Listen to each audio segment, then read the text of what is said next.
بسم الله الرحمن الرحيم. الحمد لله رب العالمين، والصلاة والسلام على رسول الله صلى الله عليه وسلم.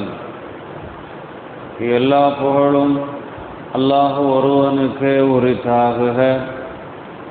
அல்லாஹு ஜல்ல சுப்ஹானஹு வ தஆலா அல் குர்ஆன் ஷரீஃபில் 2வது அத்தியாயம், அந்த 2வது அத்தியாயத்தில் 47, 48வது வசனம், யா பனி இஸ்ராயீல் அத்குரு நிஅமதி அல்லதி அன்அம்து அலைக்கும் வ அன்னி ஃபضلتக்கும் அலல் ஆலமீன்.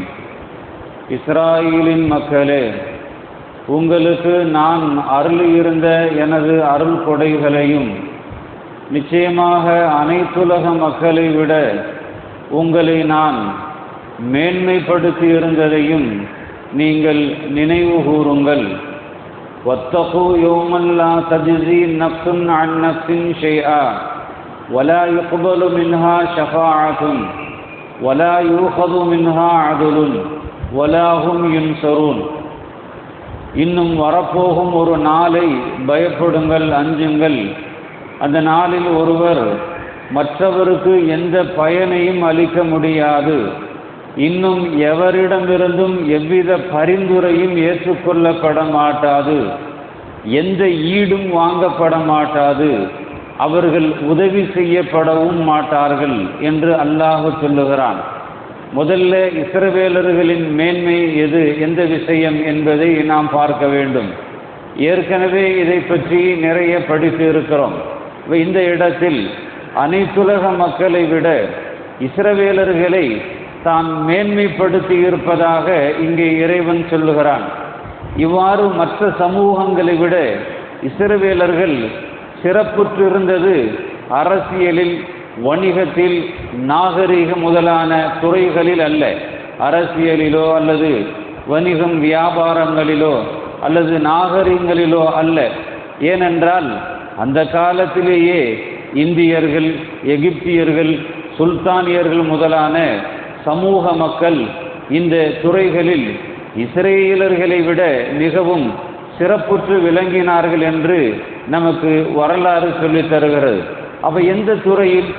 ஆன்மீக துறையில் ஏகத்துவ கொள்கையை ஏற்று அதை பிரச்சாரம் செய்யும் பொறுப்பினை அந்த நாளில் அன்று இஸ்ரவேலர்கள் ஏற்றிருந்தனர்.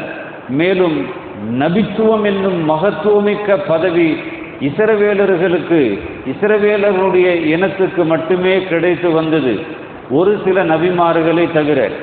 ஏனையோர் அனைவரும் இஸ்ராயேலின் வழி தோன்றர்களே ஆவார்கள்.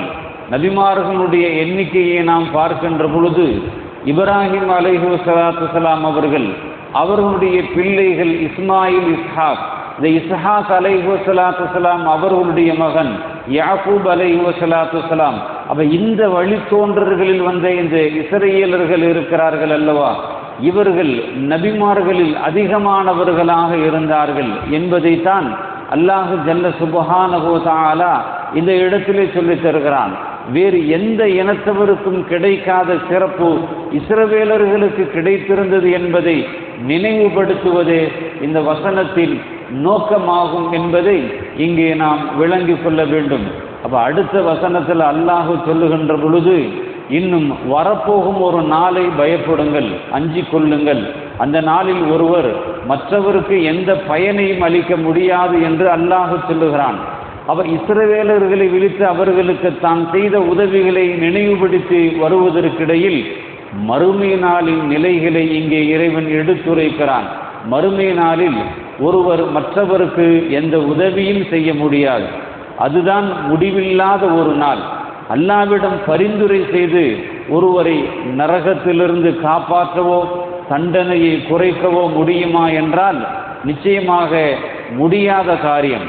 அல்லாஹ்வே முன்வந்து பாவிகள் மீது இறங்கி அவர்களின் விடுதலைக்காக பரிந்துரைக்குமாறு இறை தூதர்கள் முதலானவர்களுக்கு ஆணையிடுவான்.